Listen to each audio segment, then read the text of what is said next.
And you describe essentially these three things, which in principle sounds really simple. But then when I actually sort of sat down and think about it, it was actually very difficult because there are so many things that I hold dear. And so trying to sort of narrow it down to three special things was quite a task. It brings me a great sense of peace. So many things have happened there. Most incredible gift. I don't think they'll ever truly know how much it means to me because it came at a time where basically time stopped.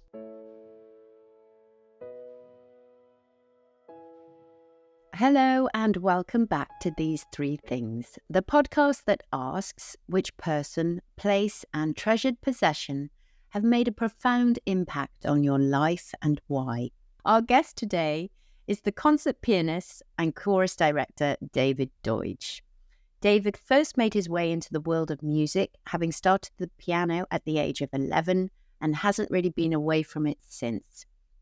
He first fell in love with opera as a student at the Royal Welsh College of Music and Drama, after which he worked at the Welsh National Opera as the chorus master for many years. He has also worked extensively in major opera houses, including Glyndebourne, English National Opera, Grange Park Opera and Opera North. In his spare time, he loves nothing more than cooking delicious food from his travels for his partner Anto, whom he lives with in London. And he also loves spending as much time as he can with his family in between the shows. A very warm welcome to you, David. Thank you for being a guest on These Three Things. Before we get stuck in, can I ask you, how did you enjoy it as a process? Yeah, absolutely. But I have to say that it was very difficult because when we first had our chat, when you first reached out to me and said, I would love for you to be on this podcast, and you explained the concept and you described, essentially these three things, which in principle sounds really simple.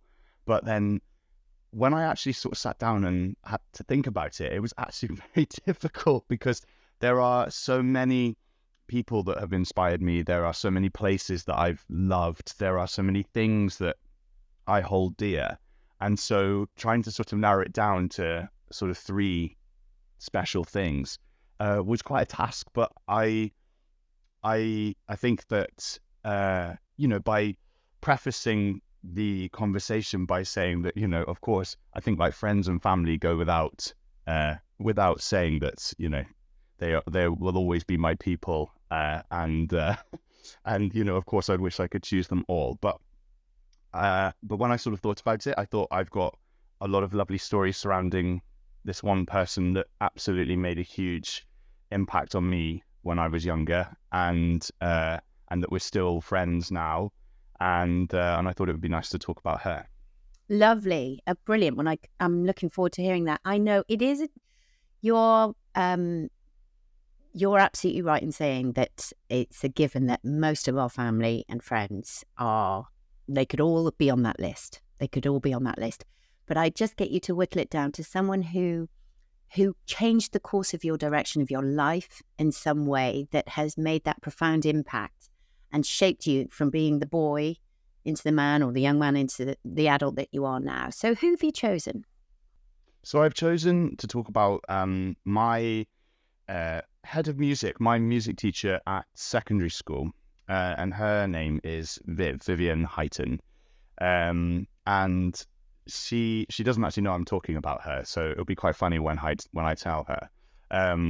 But she was the head of music at my secondary school. Now, bearing in mind, I come from a sort of smallish village in Cornwall, and in that sort of particular area, there isn't very much kind of going on in terms of the arts, and there isn't a kind of big art scene in that particular area. And so, growing up as a kid in a non-musical family, I sort of had what none of us really had a clue what that could or would be eventually.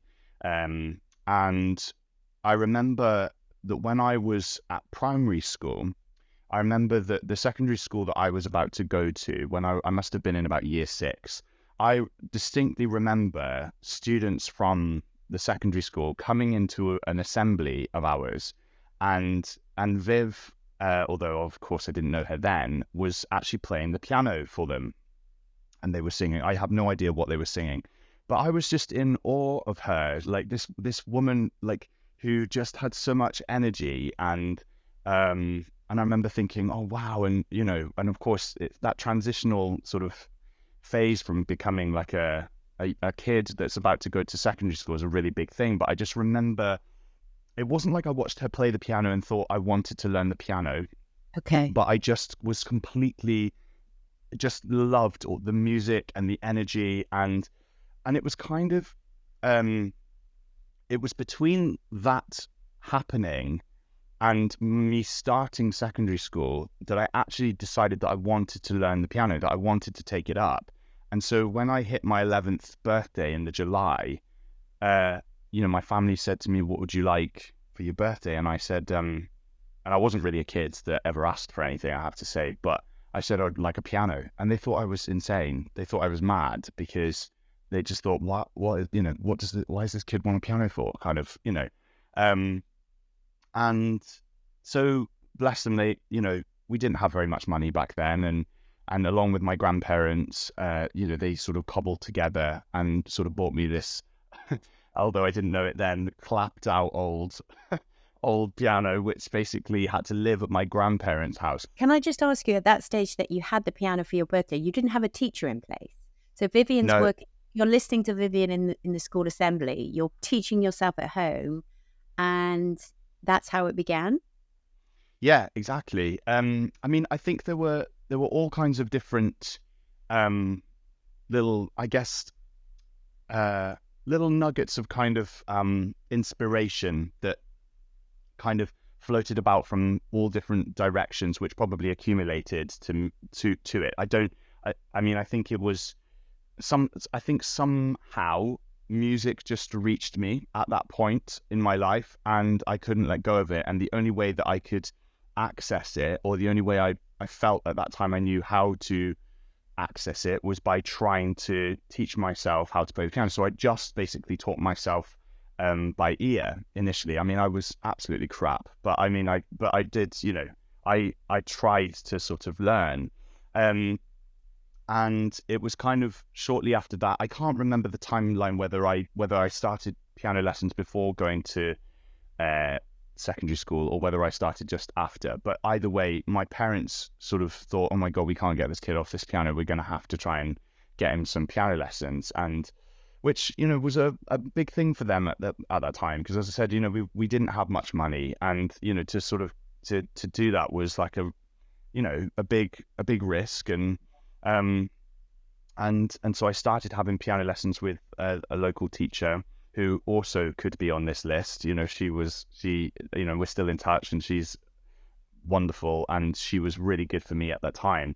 But sort of more than just kind of the piano playing aspect, which is why I wanted to talk about Viv. And I think when I remember seeing music on my timetable, I remember seeing that I had like the initials like VH on my timetable, which meant Vivian Heighton, which is the music. And so I thought, oh, I've got her, that lady that came and played at the at school. And I remember obviously seeing her do her thing in that lesson, and I remember being completely like, oh my God, I just love this. This is amazing. Like, just being in this music classroom with this woman who just was so had so much charisma and so much energy and so much love. But I remember I must have snuck on it somehow or something. I remember playing, and I think that she basically realized that she was not going to be able to get rid of me, and I was going to play that piano. And it's probably because they had so many kids going in there and bashing seven bells of shit out of it, and and whilst they were trying to eat their lunch and teaching music all day, and she probably thought, that do you know what I mean? I'm not gonna have it. And obviously I couldn't play any. I was so rubbish then, and so I absolutely would have been one of those kids that she would have despised at that time. But what was amazing is that I think because she realized that I wasn't going to back down, I think something in her must have changed, because then she became like my greatest mentor.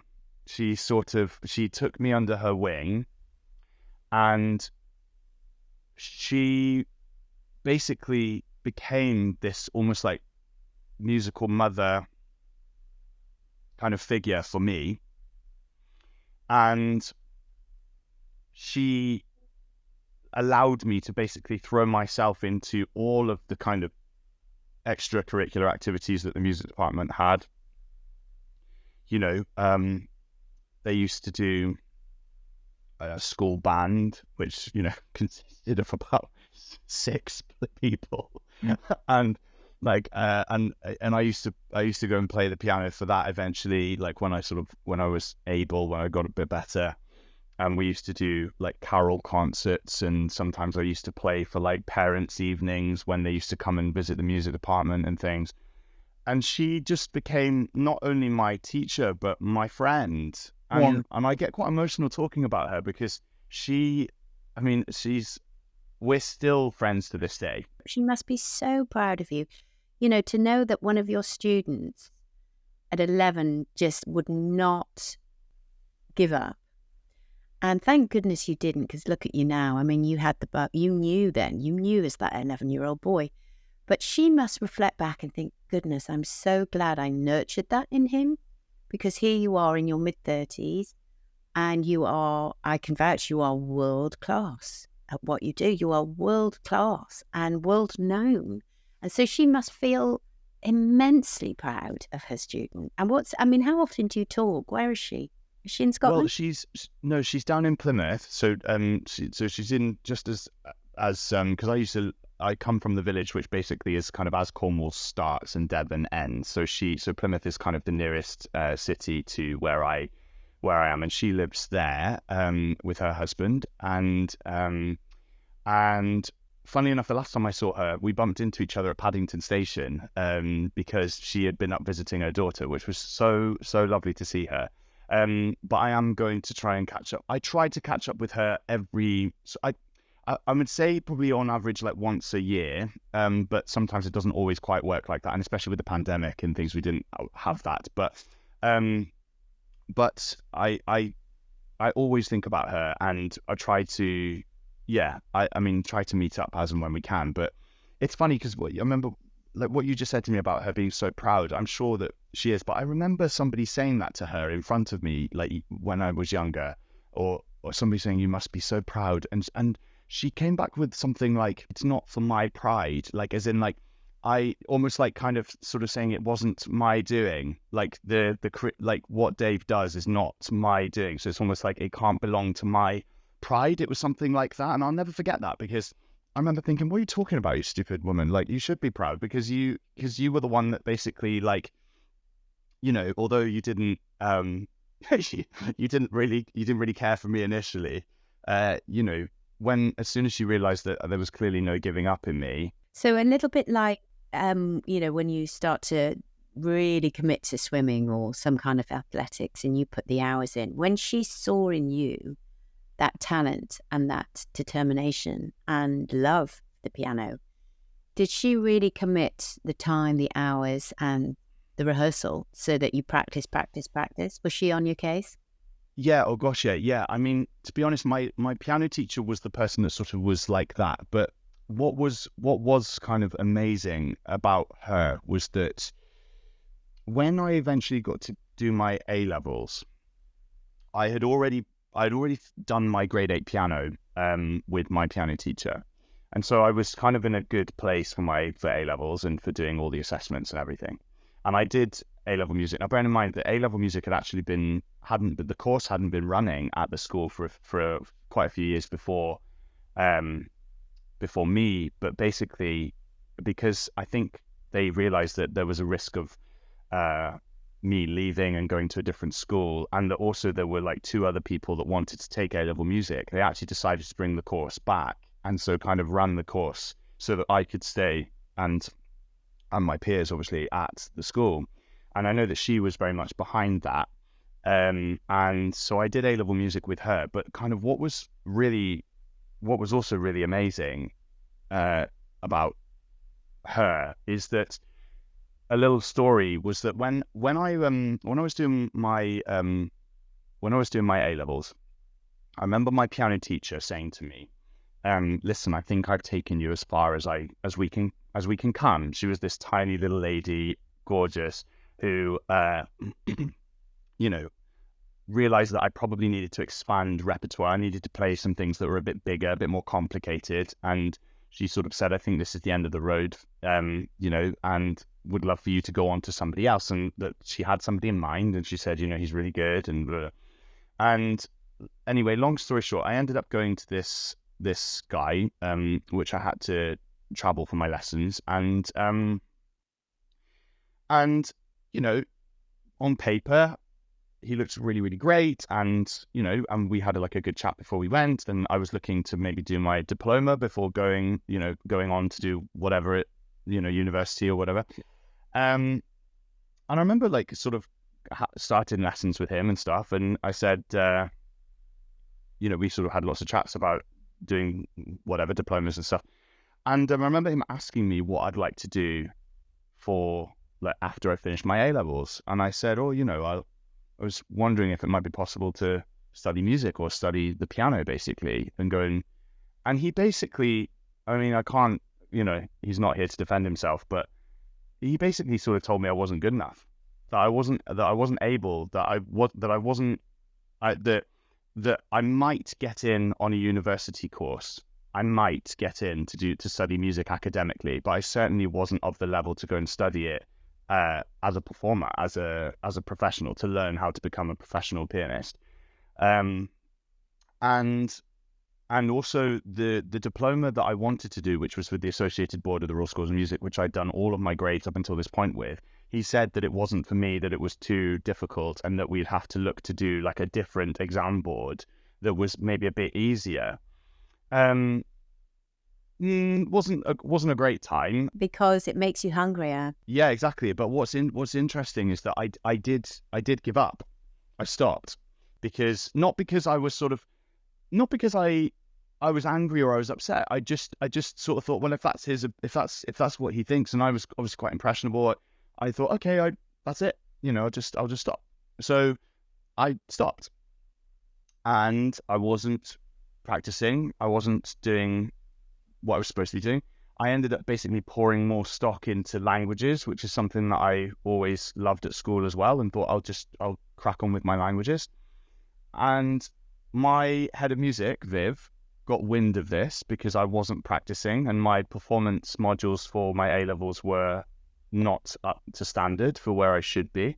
Yeah. And she was like, what the hell is going on? Why is Dave not, you know, and no sooner, but it was clearly a problem. I remember the feeling there was something that was brewing. It wasn't nice, and I think that she was getting a bit cross, as she was like, I thought you wanted to study music. Why are you abandoning it all? And I think she rang my mum and said, what's going on with Dave? Why is he not practicing? And she said, oh, it is the piano teacher basically told him it wasn't good enough. And she like just blew her lid, I think, and was furious about it. And in the end, I ended up going back to my original piano teacher.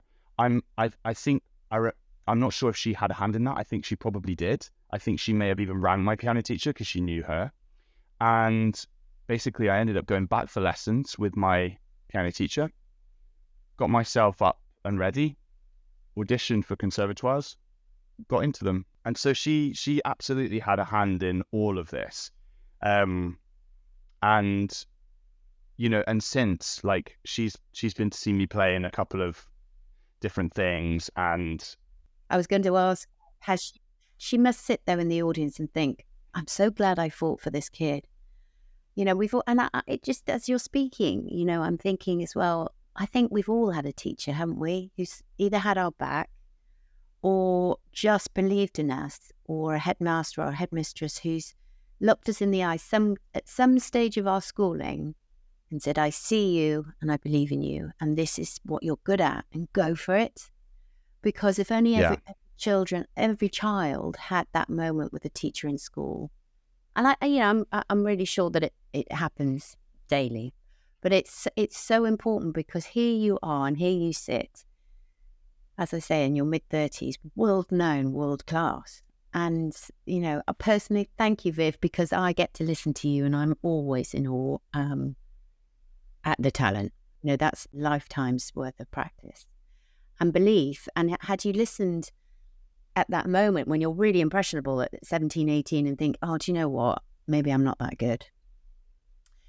We've witnessed that, haven't we, at the Welsh College of Music and Drama? You really have to get behind the students and say, it's okay if you're not quite there yet. This is what going and training is all about, to get better, to get better, to get better. But don't lose sight of your dream. Don't lose sight of that ambition that you've had since the 11-year-old boy or girl. Yeah, completely. Okay, I'm going to ask, if I may, for your place. Where have you chosen and why?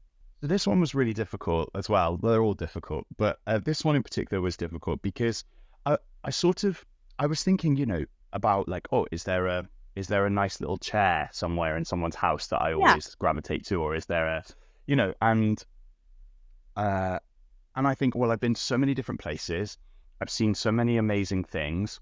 Where am I sort of always where is a place that sort of is consistent, or is there where is there a place that sort of draws me back every single time? And I just got thinking, and I thought, it's going to have to be Penarth Pier for me. It's Penarth Pier, the pavilion, the kind of the whole stretch of that beautiful pier. Penarth Pier, I know obviously where it is because I live fairly close to it, but an area of Cardiff in South Wales, right next to the sea. So the pier and the pavilion. And where that you've spent a lot of time. Yeah, so before I moved to London, I lived in Cardiff for, 15 years, I think. And I, a lot happens in 15 years. And I think that Cardiff is such a beautiful place. There are so many kind of wonderful places to be able to go and think. And the fact that a city that big has a park, like the size of Butte Park in the middle of it, there are a lot of tranquil, peaceful places within the hustle and bustle of a busy city. And obviously just on the outskirts of that city, in the Vale, Penarth, is a beautiful little town, which also has some wonderful green sites and peaceful places. But the most peaceful, I think, being that it's right on the edge of the sea, is the pavilion. And over the years, it's meant a great deal to me because I can't sit here and honestly say that every single time I visit Cardiff, I go there. But I would say pretty much every time I go, I end up going there. And I think the thing for me is that it brings me a great sense of peace, because what it does is so many things have happened there for me. I was jotting down a few things and a few notes and trying to think, what's actually, what have I done? Why is the pavilion? Why is that place so special? And I think that I've done concerts in the pavilion. I've performed there with various people, and that's been really, really lovely. I've driven down there and sat on a bench and looked out to sea and had some thinking time when I've needed some clarity, and I just needed to have some space for me and to do some thinking. I've also had some dates down there in the past. I've gone for dinner down there with with some prospective partners, none of which worked out, but I'm not going to blame the pier for that. And I've also done some sea swimming there, done some New Year's sweet sea swims. I've also done some really random sea swims where I happened to be going out for dinner with a cast that I was working with at Welsh National Opera. Went for dinner for somebody's birthday, and it was about 9:30 at night in the summer, and we all said, should we go to Penarth and have a swim? None of us had swimming gear. We just jumped in our underwear, and like that. I've sort of gone for coffee down there. I've walked down there. I've shared chats.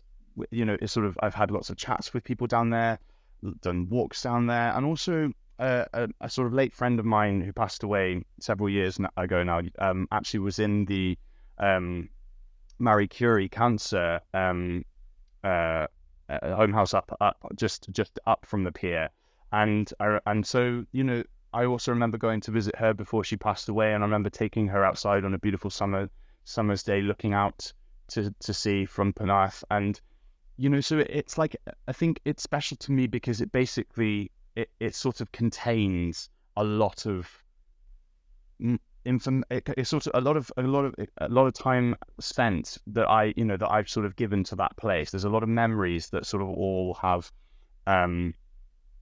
sort of that are joined together and sort of form the love for that place.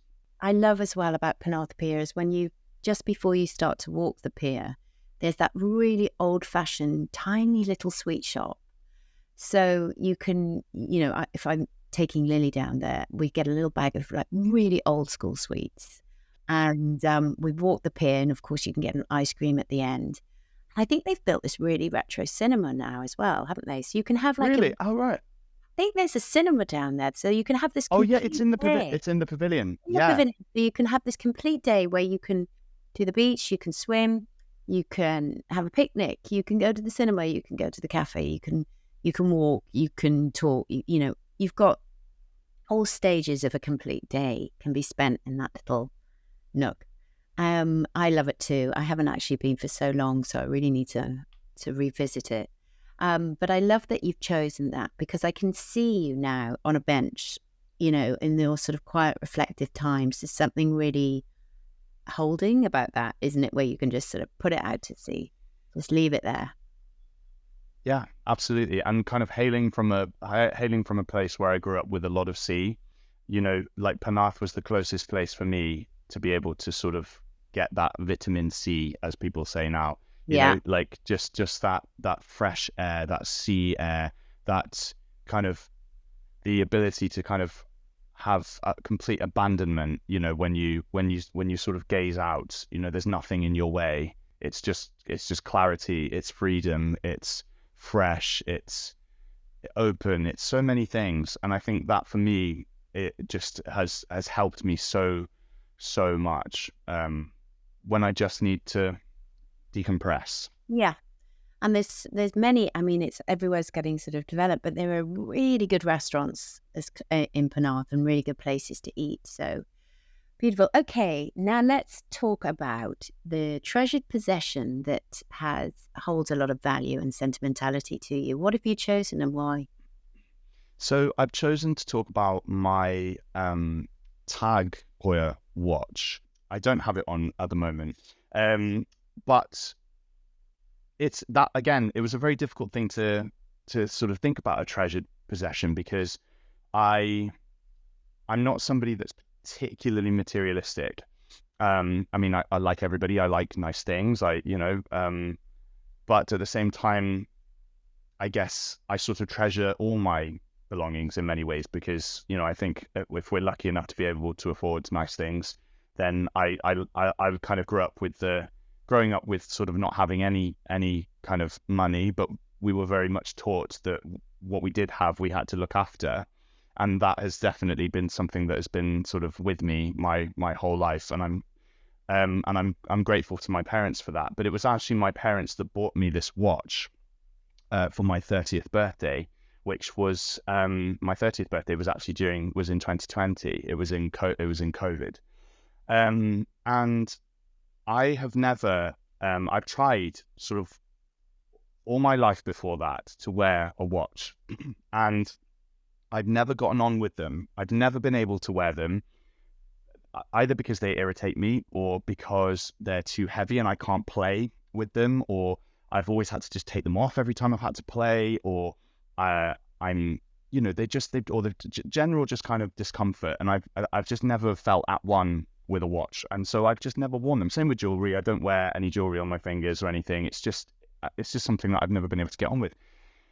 Until during COVID, I received this watch from my parents, which was just the most incredible gift, and I don't think they'll ever truly know how amazing and how special and how much it means to me, because it came at a time where basically time stopped.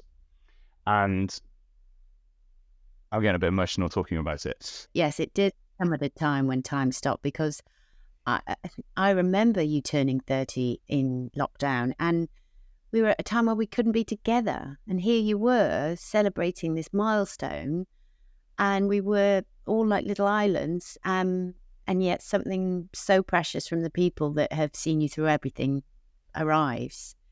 Tell me more. Yeah, so, I mean, it's the funny thing about it, because I remember putting it on my wrist and feeling a great sense of, well, so many things, but mostly this connection to time, Yeah. this connection to my family. It was almost like I had both time and my family with me when I had this watch on. And not only that, it was the fact that I'd never felt so comfortable wearing a watch before. And although I don't have it on now, but I wear it. I wear it often, and but I have to say I am petrified of losing it. And it's not because I'm somebody that loses things, but I would be devastated if I lost it, or if it was stolen, or and so what I try to do is I have patches of time where I don't wear it. I put it away because I don't want to get into the habit of basically not feeling it being there. And that it seems silly. It's just my way of remembering that I either have it on or I don't have it on, because I'm just petrified of losing it. It's such a beautiful watch. It's just got a very sort of slim black strap, with, you know, silver face, and yeah, and it's just that thing about time and how, and I mean, I know we were talking about you know, your grandfather and the watch that you inherited from him, and I never really appreciated the significance or the kind of profound nature of a watch and what it means and what it holds, and the fact that this tiny little, incredibly complex but yet so simple on the face of it kind of piece of jewelry, I suppose, is significant in so many ways and holds so much for so many people. And the fact that as soon as those hands shift, you know, we've lost that time. And it's funny that, you know, there's this beautiful line from an opera that I did back in 2017, which I worked with Rebecca Evans on, and it's one of the most poignant lines in the opera for me anyway, is a piece called Der Rosenkavalier. And it's all about, the story about Rosenkavalier. I won't give you the whole synopsis, but the general thing is about time and how this kind of once younger woman is basically becoming more and more aware of the fact that she's losing time, that she's getting older, and that actually the things that once were can now no longer be, because time moves on. And one of the lines that she says in German is, time is a very strange thing. And it's just so poignant, because it really is. And for me, that watch couldn't have come at a better time, really, or a more poignant time, because it was a period in all of our lives where time stood still. And so I think for me, this watch is everything, because it doesn't just hold time for me. It holds love. It holds my parents. It holds my family. It's a symbol of everything that I hold dear, basically. Thank you. That is such a beautiful snapshot into your values and into your family, and also knowing that, you know, you keep it for special occasions almost. I do the same with my grandmother's ring. You know, it sort of comes out, and then I give it a kiss, and I wear it, and then I tuck it away, and I know it's safe. But you're right, for someone who's not materialistically driven, owning something like that and having it, it holds so much weight and value, and it symbolizes all the journey that you've been on and hope to continue on.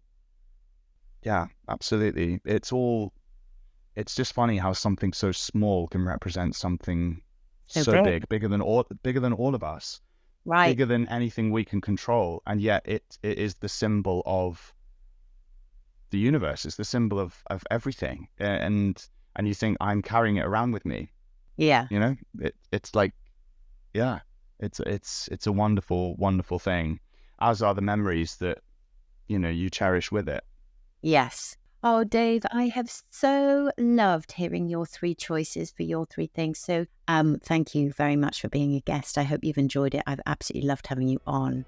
Thank you. And there we have it. A huge thank you to our guest this week, and also to you, our listener. I am so very grateful for the time that you take to tune in and listen each week. So if you have enjoyed this podcast and would like to hear more episodes, then please press subscribe or follow now. Until next week, take care. Goodbye.